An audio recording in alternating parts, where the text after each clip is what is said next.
The room went dead silent when Dr. Ashford said it. Just a nurse. That's all any of them are. 43 seconds later, Katie Morrison's hands would move in ways that made two residents forget how to breathe. 30 minutes after that, a patient would collapse in the parking garage with a pulmonary embolism stealing his last breath, but nobody knew that yet. Not even Katie knew what was coming. She only knew that 3 years of invisibility had taught her how to swallow her voice so completely that even she forgot it was there. Sacred Heart Hospital's emergency department hummed with the fluorescent white noise of organized chaos. The antiseptic smell cut through everything, sharp as bleach mixed with copper, the scent of blood and institutional order colliding in narrow corridors lined with trauma bays and crash carts. Katie Morrison clocked in at 6:02 a.m., 9 minutes before her shift officially began, the way she'd clocked in for 1,089 consecutive days without drawing attention or complaint. 3 years. 11 months. 28 days. The math was automatic now, the way some people counted breaths. She moved through the department like water finding the lowest point, flowing between stations without leaving ripples. Her badge clipped to a lanyard she'd muted with electrical tape so it wouldn't catch light. Her scrubs hung 2 sizes too large, the fabric faded to the color of old concrete.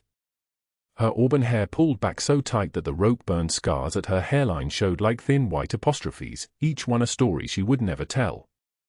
She wore a jacket she never removed, even during summer shifts when the ER temperature climbed to 81 degrees. Something was sewn inside the lining of that jacket, something she touched between every critical patient, a small ritual so subtle that even the nurses who worked beside her 6 shifts a week had never noticed. The charge nurse, Diane, waved Katie over to the assignment board without looking up from her coffee. Trauma incoming. Construction accident, ETA 8 minutes. Crush injury, chest wall. Room 3. Diane had stopped making eye contact with Katie around month 6. Most staff had. Katie acknowledged with a nod and moved to prepare the bay, her movements efficient and precise, each step calculated to disturb as little air as possible. By 7:15 a.m., the trauma patient was wheeled through the trauma bay doors, a 28-year-old ironworker with his entire left side compressed under a steel beam that had shifted on a scaffold. Katie was already there, already moving. The EKG leads came first, the 4 lines second, and then she saw the problem before any of the residents did. The chest wall compression had fractured 3 ribs and created a seal against the lung tissue.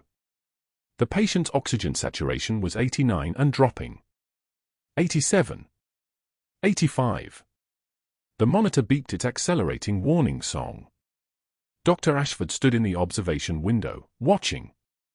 He'd been watching Katie Morrison for approximately 47 minutes now, ever since she'd arrived early, and he'd noticed her competence during morning rounds. She was too competent for someone who carried barely a pulse of institutional presence. The residents deferred to her during codes without being told to. They moved faster when she was in the room. That bothered him in ways he couldn't quite articulate. Katie's hands found the MRE package in her locker, the one she kept for exactly this reason, though she'd never told anyone it was there. She pulled out the Mylar emergency blanket, sterile and sealed since 2019, and in one motion had created a makeshift chest seal, tape from the trauma cart holding the plastic barrier against the opening in the patient's chest wall. She didn't ask permission. She didn't explain her steps. She simply moved, her voice dropping into a register that made everyone in the room straighten. 2 liters O2. 14-gauge angiocath if the 4-line infiltrates. This patient needs chest X-ray and CT. Not requests. Commands. The resident scrambled. The attending, not Ashford, but a younger woman named Dr. Chen, watched Katie's hands with something like awe. Nice improvisation, Dr. Chen said quietly. Katie stripped off her gloves and didn't respond. She was already moving toward the sink, already downshifting back into invisibility. But not before Ashford saw something. A silver ring on her right hand, worn thin on one side, engraved with something too small to read from a distance, but distinctive. Military insignia, maybe. He made a mental note. By 10:33 a.m., Katie had assisted on 2 more critical cases, both of which she'd completed without volunteering any information about herself or her methods.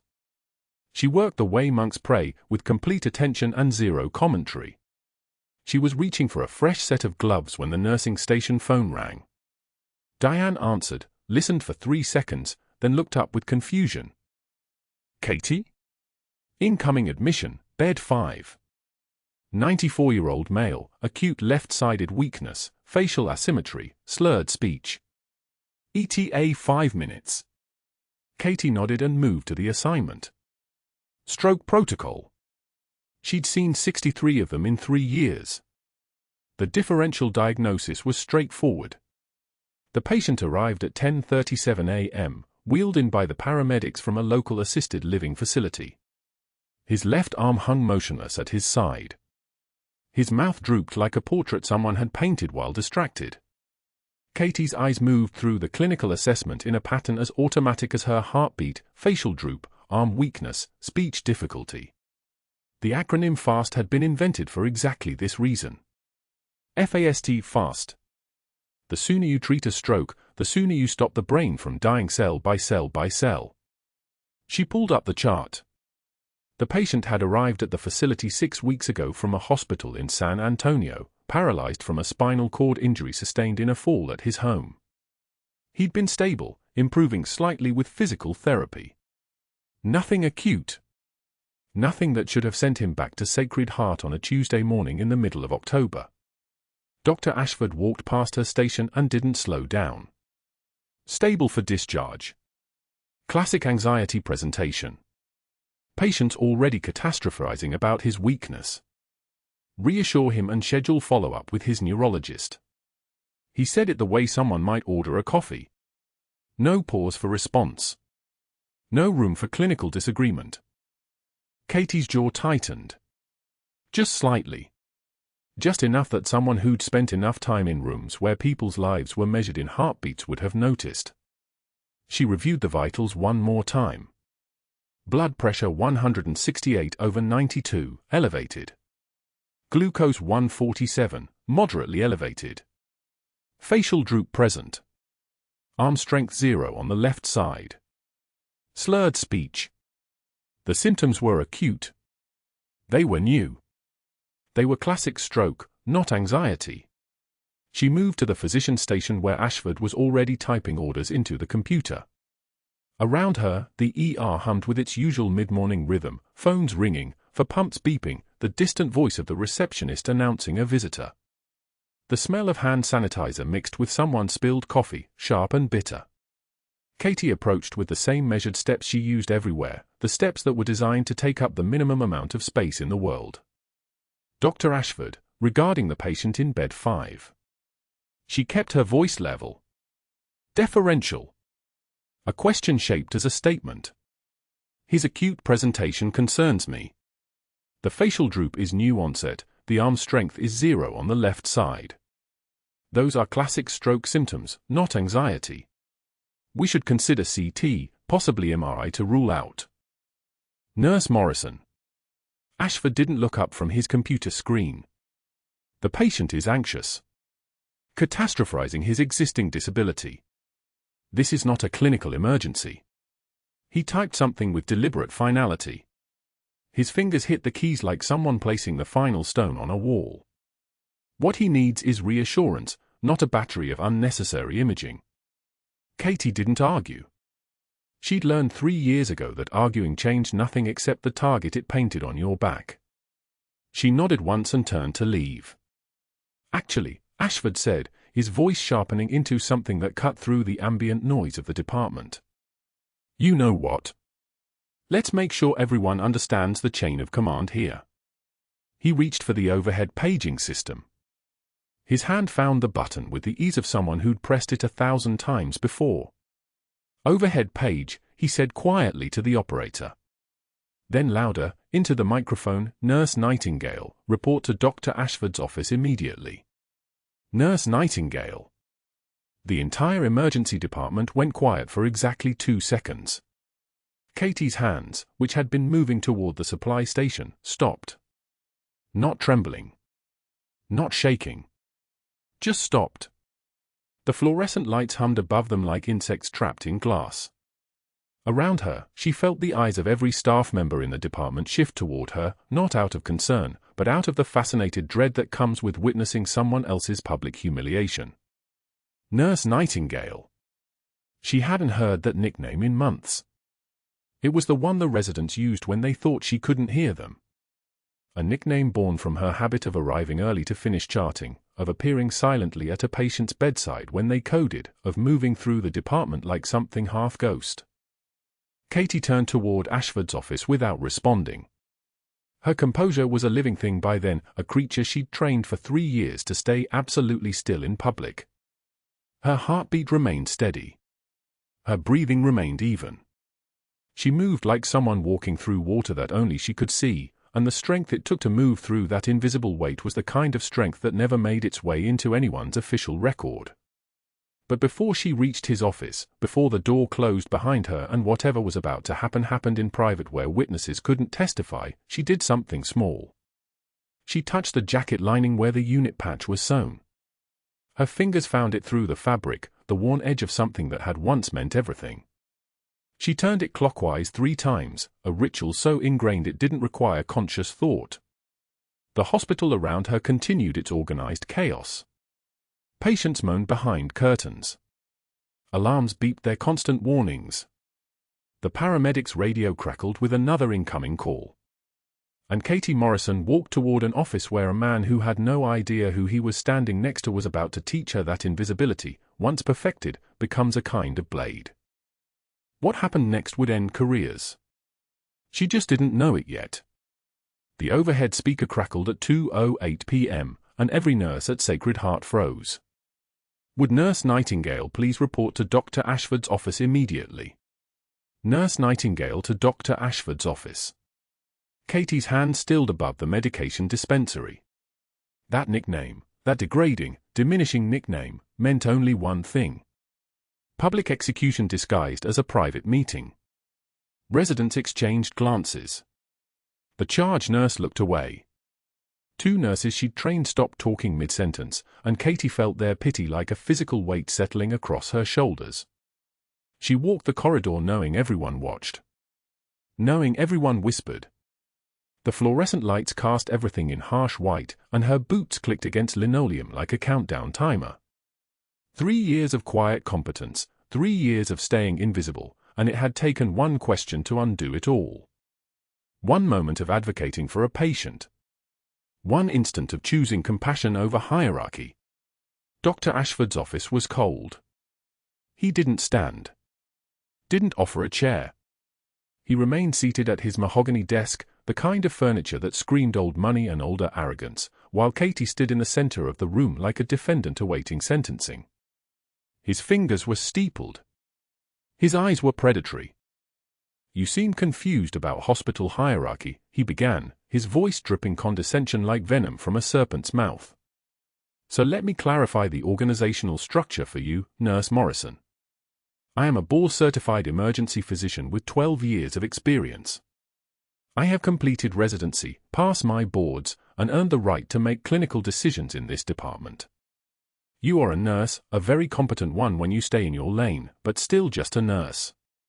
When I determine a patient is stable and appropriate for discharge, that determination is final. Your job is to process the paperwork and smile. Not to question.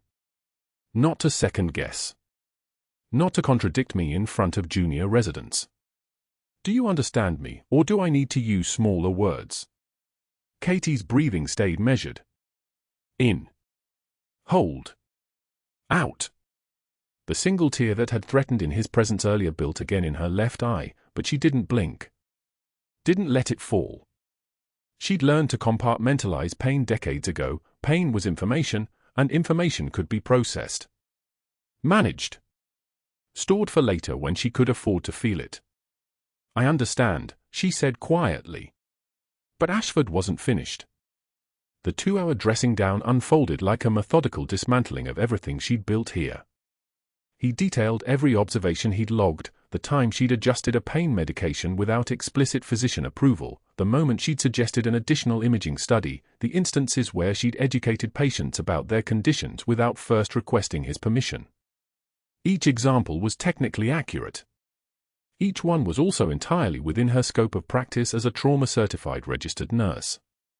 But scope didn't matter to men like Ashford. Authority mattered.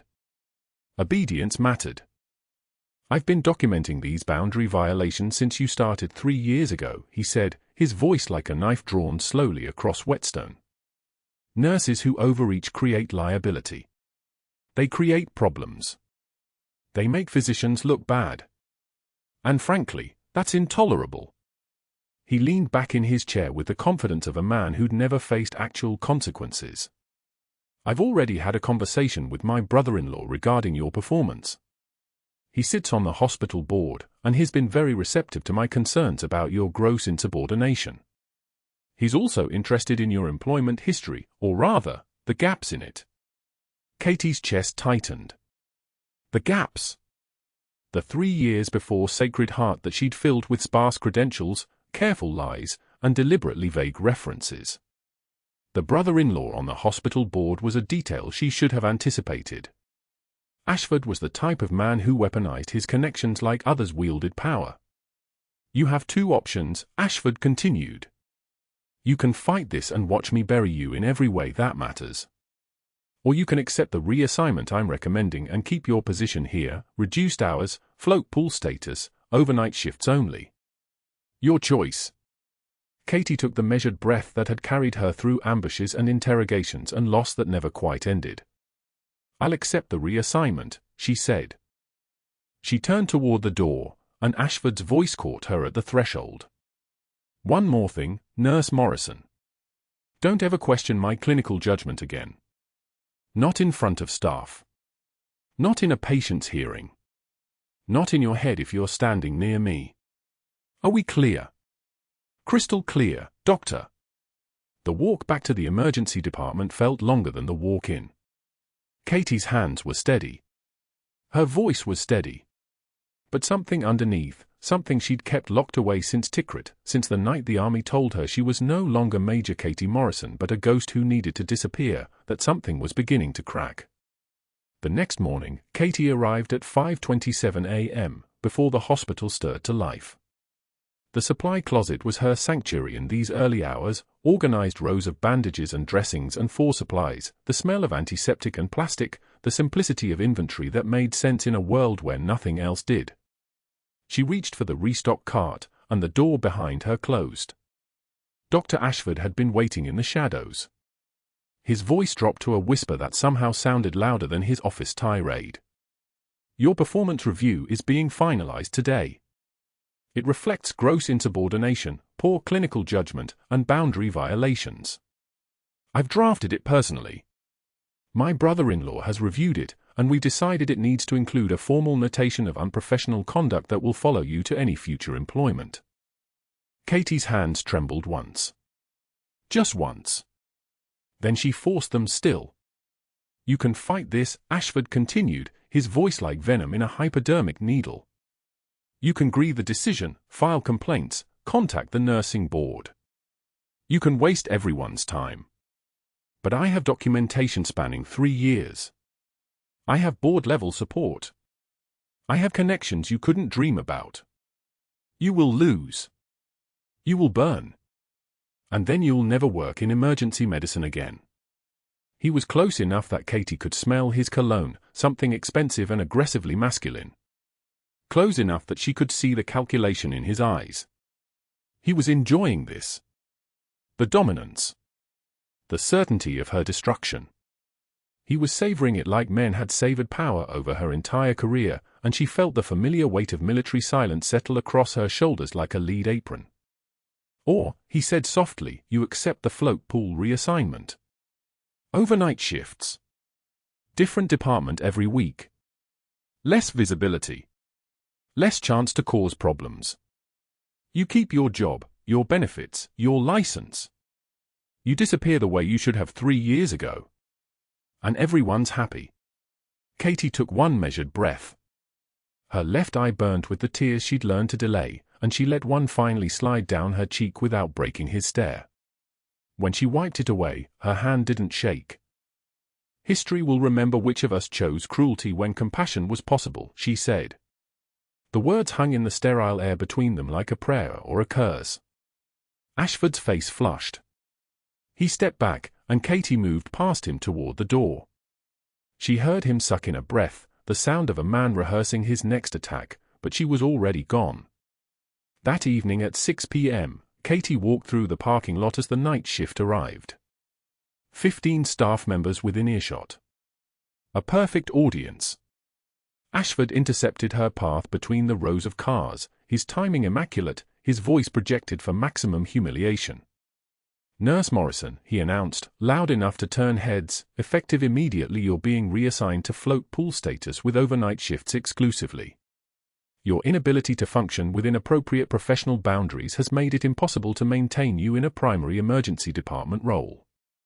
Report to administration tomorrow morning to receive your new schedule." Katie stood in the amber glow of the parking lot lights. She felt the weight of every pitying glance, every whispered conversation, every colleague calculating whether this could happen to them next.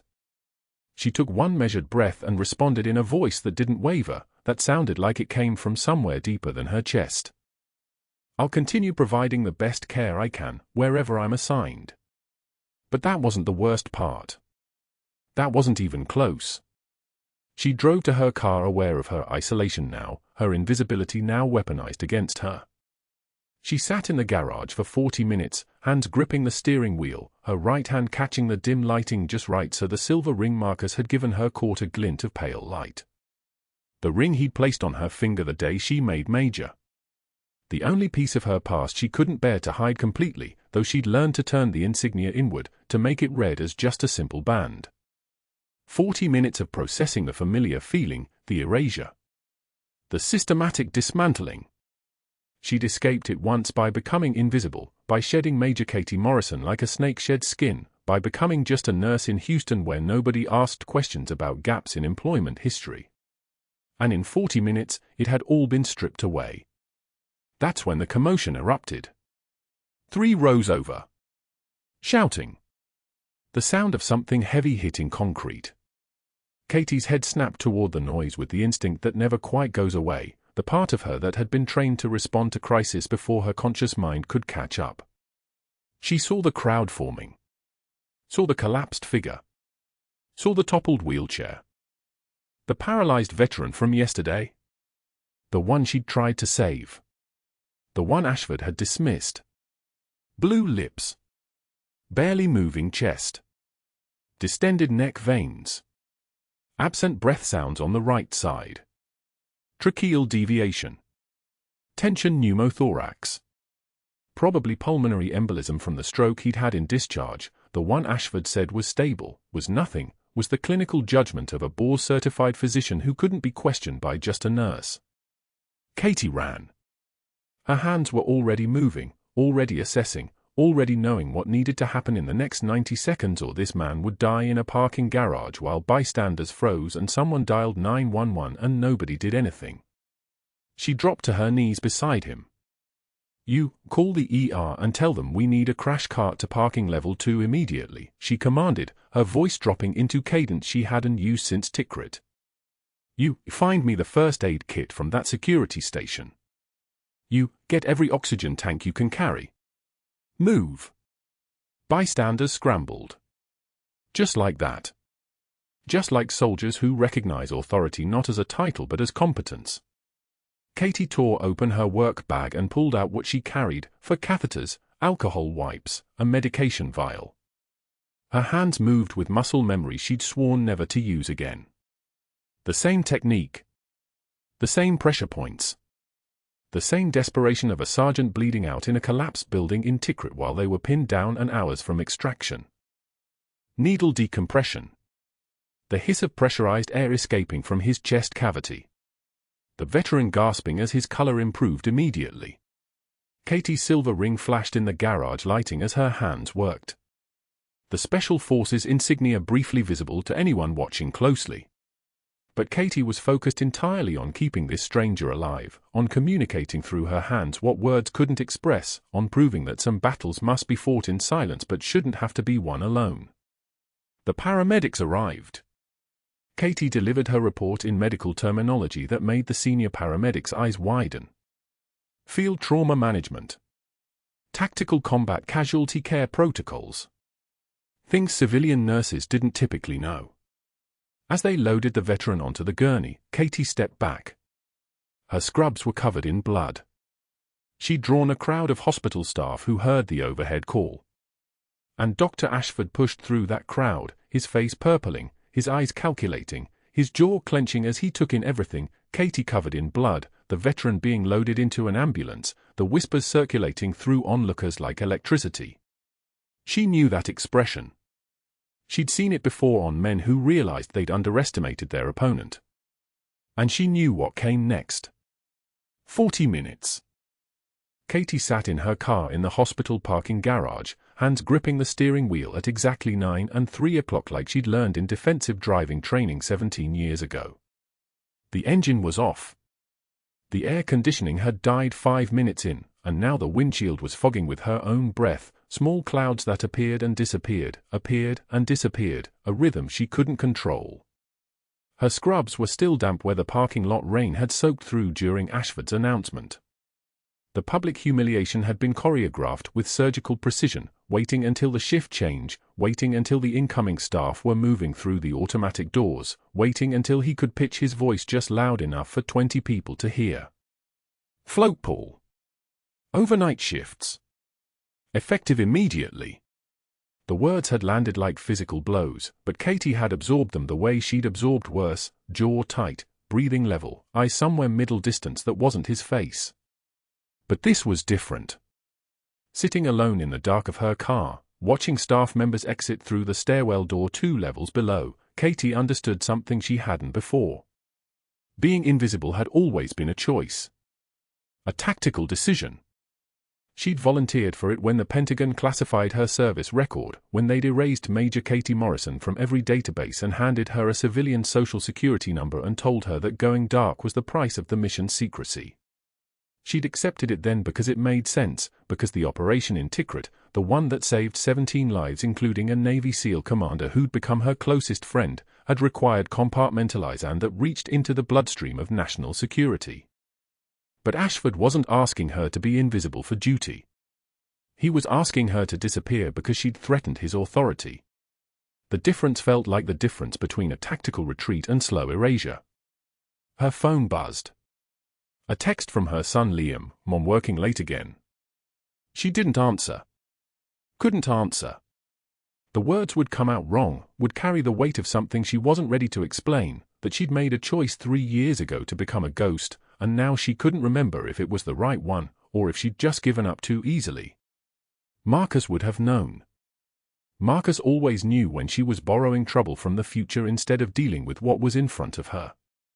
But Marcus had died in Tikrit too, and the government had buried his service record alongside hers, and telling their son that his father had been a decorated Special Forces officer was apparently a matter of national security that superseded a child's right to know who his father had actually been. She was still gripping the steering wheel when the siren started. One wail from the street level of the garage, the sound echoing up through concrete and steel, not an ambulance this time, but multiple vehicles, moving fast. Katie's hands released the wheel instinctively. Sirens meant incoming. Sirens meant the ER would be chaos. She should go back inside.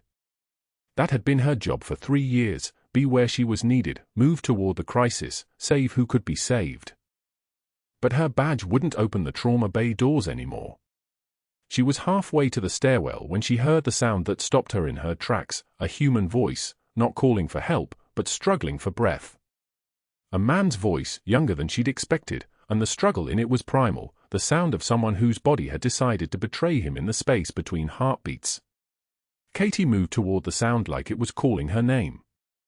The paralyzed veteran was on the concrete between a sedan and a Chevy truck, his wheelchair tipped at an angle, his body rigid as rigor mortis.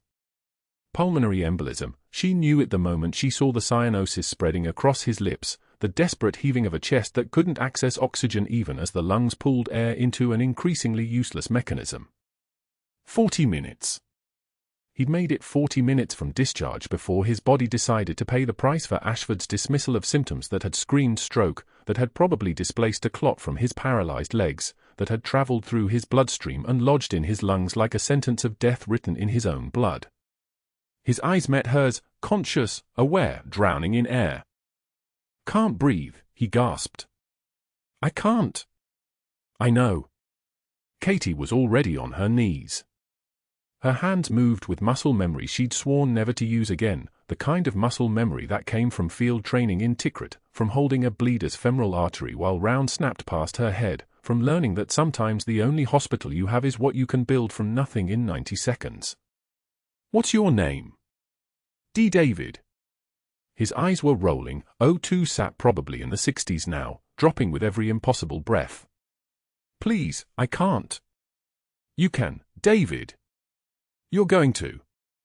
Katie was already moving, running to her car, her hand steady as a surgical laser as she grabbed her emergency kit from the glove compartment. She'd kept it for 3 years without admitting why, a habit from another life, before the erasure, when having access to a 14-gauge angiocath needle and 1% lidocaine was the difference between saving a soldier and identifying his body. The kit came open in her hands like prayer. "Tension pneumothorax," she said, more to herself than to him, but her voice, her actual voice, not the deferential whisper she'd been practicing for 3 years, cut through the garage like a command. "The clot's collapsed your right lung. I'm going to decompress it." David's chest was heaving, blue lips working soundlessly, and Katie found the intercostal space, second rib, mid-clavicular line, the same landmark she'd memorized in a classroom in Fort Bragg that felt like a different lifetime. She swabbed with an alcohol prep, her fingers finding the spot with absolute certainty, and then the needle went through flesh and muscle and pleural lining, and there was that sound, the hiss of air escaping, beautiful and urgent, like a pressure valve releasing on a system about to blow. "Breathe," she said. David gasped, and the color started coming back into his face. Not fast, not complete, but coming. The oxygen saturation was climbing. She could see it in the return of blood to his lips, in the way his eyes stopped rolling back, in the slow return of the person inside the body that had been failing a moment before. Paramedics were converging now. She could hear them shouting, could see red lights strobing across the concrete. But in this moment, in the 45 seconds before they reached her, Katie Morrison wasn't a nurse being erased from her profession. She wasn't a ghost. She wasn't invisible. She was what she'd trained to be. "BP stabilizing," one of the paramedics said, kneeling across from her. Young guy, eyes wide, watching her with something between confusion and awe. "Who the hell are you?" Katie didn't answer. She was already removing the 4 catheters she'd improvised, watching the hiss of air slow, the pressure equalizing. David's breathing had shifted from drowning to gasping to something that might actually sustain him if they could get him into surgery fast enough to manage the clot. "Contact trauma surgery," she said. "Tell them he's got a PE secondary to acute stroke symptoms. Probable pulmonary infarction. He needs an operating room in the next 20 minutes or he's dead." The paramedics moved like her voice was muscle memory too, like somewhere in the hierarchy of crisis, there was a place for someone who moved like she did, spoke like she did, commanded like she'd been trained to command. They got him loaded onto the stretcher, got his vitals baseline, and as they wheeled toward the ambulance, David's hand reached out and caught hers. "Thank you," he said, his voice ragged but real. Katie nodded once. And then she looked up and saw Ashford watching from 30 feet away, his purple-faced rage so complete that he looked like he might have the stroke instead. His expression shifted as their eyes met, from anger to something worse, something that looked like the beginning of a calculation, like a man realizing he'd made a mistake and immediately deciding how to bury it deeper. She knew what came next.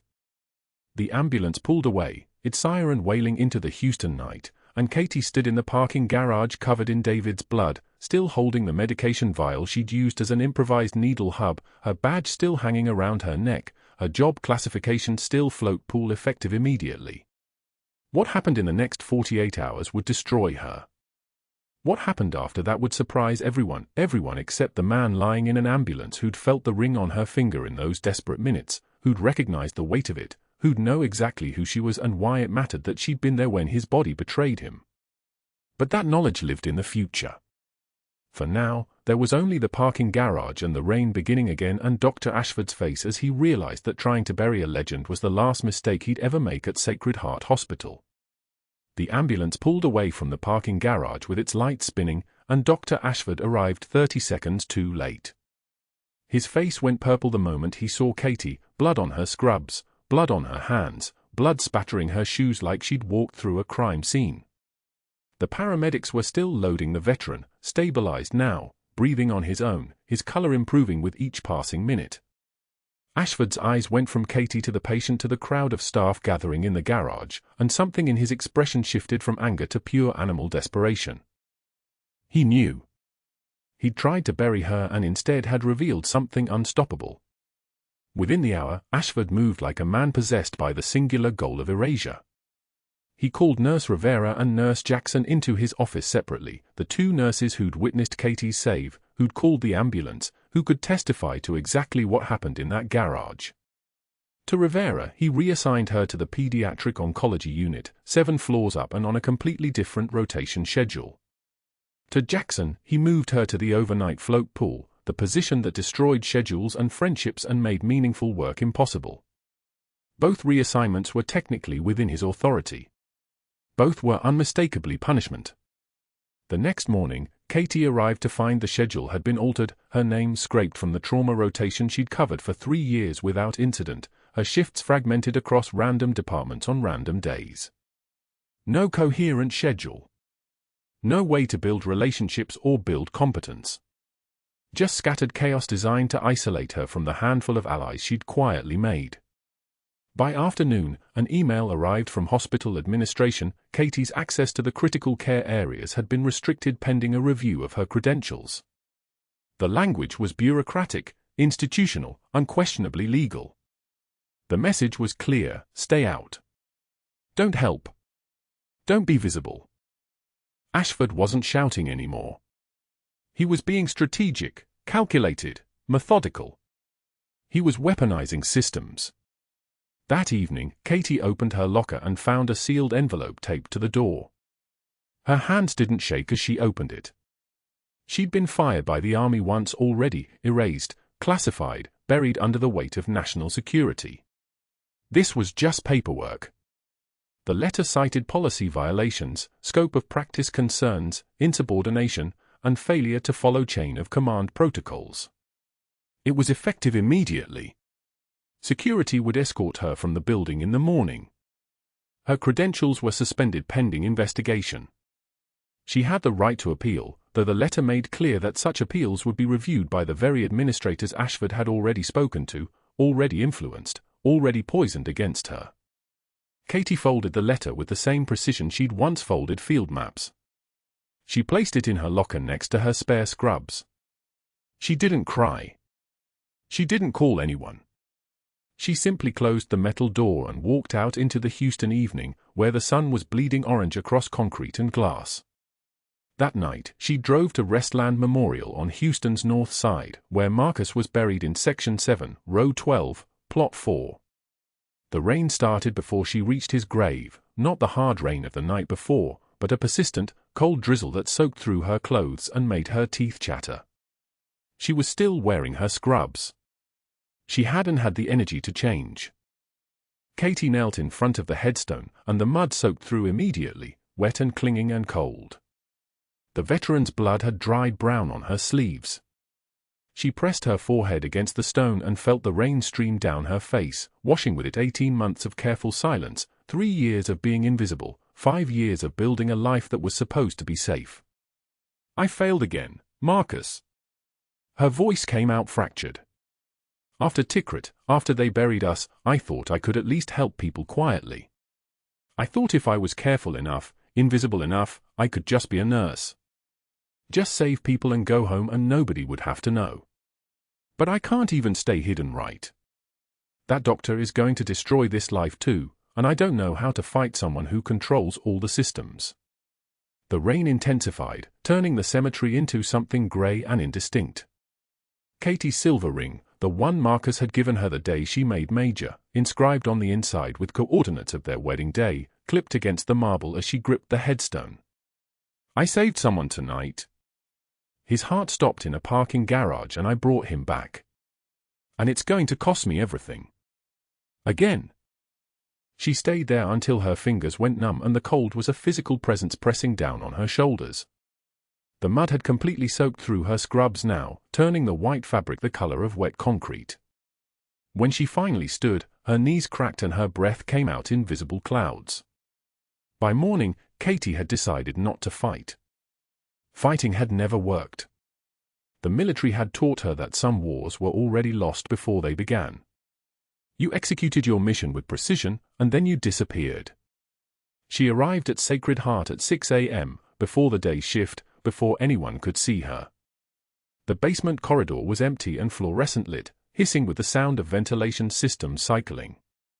Her locker opened to reveal 3 years of careful accumulation, spare scrubs, extra stethoscope, the trauma shears she'd carried since orientation, a photo of Marcus that she'd kept taped inside the metal door where no one would see it.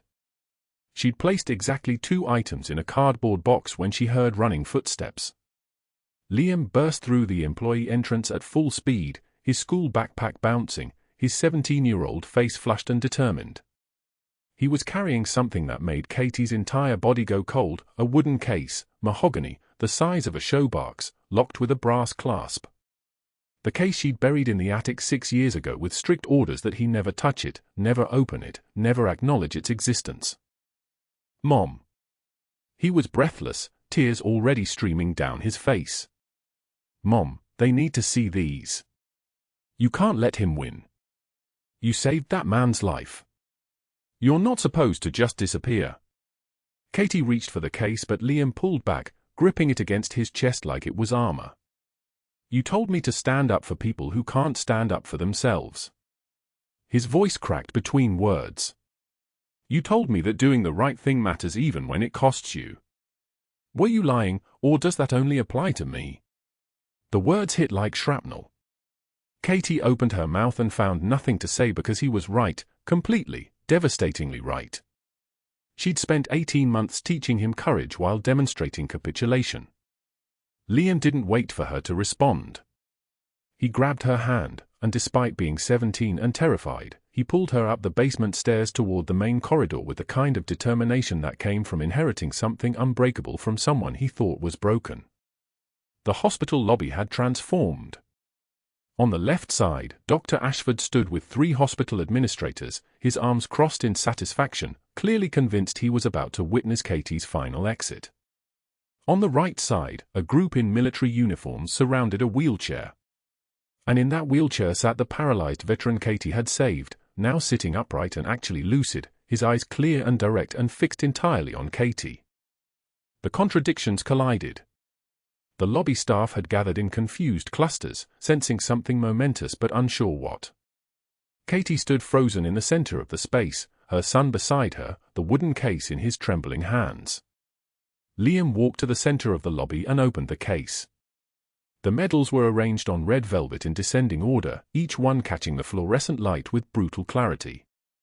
Liam's voice shook as he read the inscription engraved on the inside of the case, Major Katie Morrison, United States Army Special Forces. Katie's locker door hung open like a mouth frozen mid-scream. 3 empty hangers.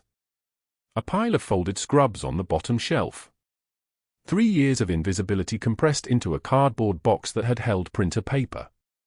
She was halfway through removing the second shelf when the employee entrance doors burst open hard enough to rattle the frame, and her teenage son Liam skidded across the polished floor like he was sliding into home plate. 16 years old. 5'9" and growing. And carrying a military medal case like it was made of depleted uranium. Katie's hand stilled. Her fingers gripped the edge of the locker. That wasn't supposed to exist anywhere outside the attic. Wasn't supposed to exist anywhere her son could find it. Liam's breath came in rough spurts. Backpack hanging off one shoulder. The case, dark green leather, scuffed at the corners from nearly 2 decades of hiding, rattled against his ribs as he moved. His voice cracked on the words he'd clearly rehearsed. "Mom, they need to see these. You can't let him win." The lobby had filled with an assembly that didn't make sense. Hospital administrators stood near the main desk, shoulders bunched, expressions confused. The kinds of faces people wore when Dr. Ashford summoned them to witness something he decided should matter. But there were also uniformed officers flanking a figure in a wheelchair. Master Sergeant Chen. The veteran Katie had saved in the parking garage. The one who'd been paralyzed 3 days ago with acute stroke symptoms that Ashford had dismissed as nothing. The one Katie had performed an emergency needle decompression on, commanding paramedics with the authority she'd been trained never to show. He was sitting up. Lucid. Alert. His eyes locked on Katie with the kind of intensity that made the air pressure in the room shift. Liam's hands trembled as he opened the case. The leather creaked, a sound like an old door opening on a place everyone had agreed to forget. His voice shook as he read the engraving aloud. Major Katie Morrison, United States Army Special Forces. The room didn't gasp. Gasping required breath, and everyone in the lobby had stopped breathing.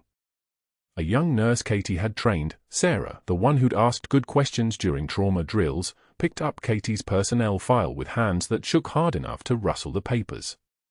She read aloud from the fabricated employment history that listed no military service. No certifications beyond nursing. No mention of 3 tours. No mention of the person inside the file standing 10 feet away. The Navy SEAL commander beside Chen's wheelchair stepped forward. His uniform was dress blues with ribbons that started at his shoulder and descended like a cascade of decisions made under fire. When he spoke, his voice had the quality of someone used to being obeyed. Major Morrison received 2 silver stars for operations in Tikrit. He paused. Sarah's hand shook harder. A bronze star with Valor device. Another pause. The silence thickened like concrete setting. And a purple heart for wounds sustained protecting non-combatants during the same operations. She saved 17 lives that deployment. Mine included. Before Ashford could speak, and he was opening his mouth, his face cycling through colors like a broken neon sign, 2 FBI agents stepped forward. Not walked. Stepped. The movement had the precision of a choreography rehearsed 1,000 times. The one on the left had Rodriguez stitched on his jacket. Dr. Marcus Ashford, Rodriguez said, and it wasn't a question, we're investigating the systematic forgery of federal employment records. Between March and now, you accessed 17 sealed personnel files without authorization. You discovered Major Morrison's true identity through those files. Rather than following proper channels, you fabricated performance complaints and attempted to destroy evidence of your unauthorized access.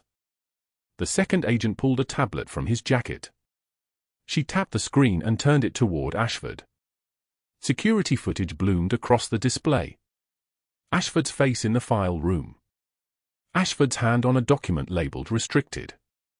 Ashford's body language the casual posture of someone who believed he was invisible in his own domain.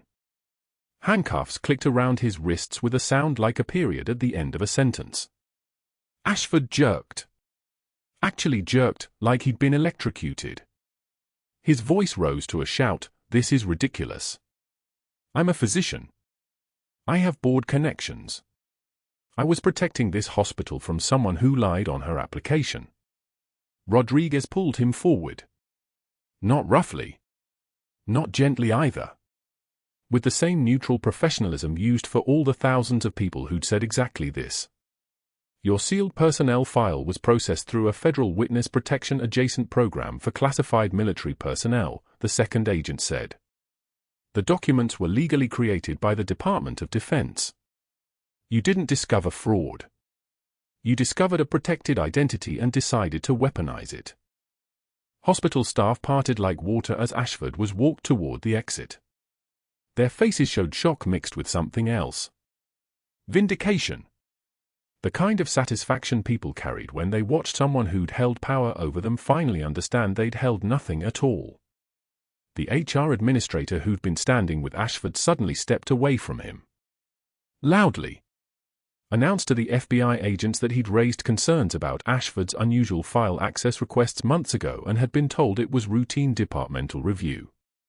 The hospital's legal counsel was already on her phone, coordinating crisis management with the efficiency of someone who'd been waiting for this call. Ashford's face drained white as they walked him past staff he'd humiliated. Nurses he'd called incompetent watched with undisguised satisfaction. Residents he'd belittled found their eyes suddenly very interested in their shoes, hiding smiles. As he passed Katie, he locked eyes with her, and his voice dropped to a hiss that carried the weight of 3 years of contempt. You think you've won? I'll fight this. I have resources. I have? You have the right to remain silent, Rodriguez interrupted. I suggest you use it. The lobby doors closed behind them. Through the glass, hospital staff watched Ashford's descent into an unmarked vehicle, his physician's coat visible through the tinted window as the car pulled away. Master Sergeant Chen wheeled himself to Katie. His forearms bore rope scars, old scars, pale and permanent, from when he'd been trapped under rubble in Tikrit and Katie had pulled him out with her own hands until her fingers bled. He reached out and took her hand. His grip was strong. His fingers found the silver Special Forces ring Katie had worn turned inward for 3 years, hidden against her palm where only she could feel it. I recognized this ring in the parking garage when you were saving my life, Major. His voice was steady in a way hers wasn't. Your husband gave it to you. Marcus Morrison. I served with him.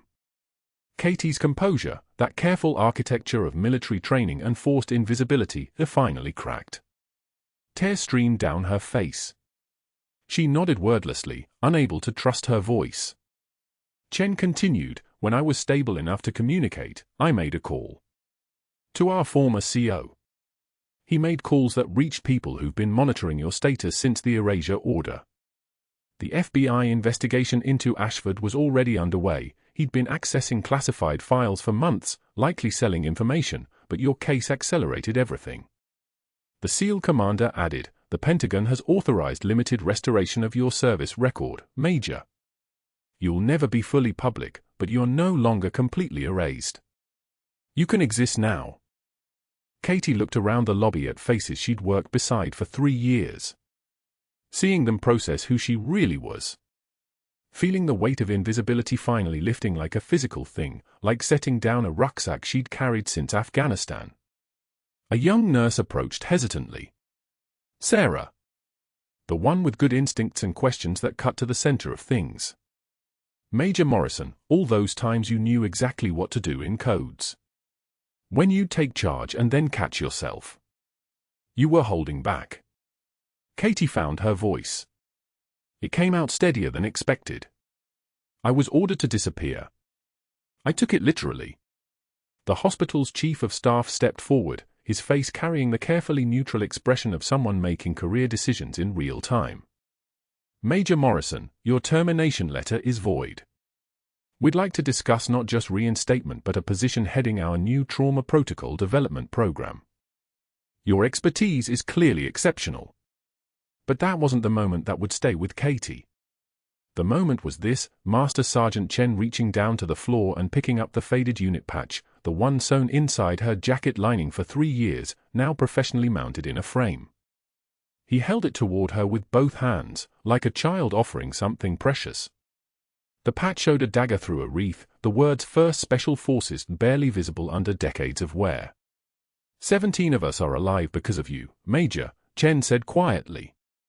We made sure the right people knew that when it mattered. Katie reached out slowly, as if the frame might dissolve. Her fingers traced the glass. And in that moment, standing in the lobby of Sacred Heart Hospital with her son beside her and the people she'd saved finally allowed to say her name out loud, Katie Morrison understood something about visibility and survival that 3 years of invisibility had been trying to teach her. Some truths refused to stay buried. Subscribe to see more stories about the quiet heroes walking among us. Like this video if Katie's story resonated with you. And comment, what would you have done in her position? Drop your thoughts in the comments below.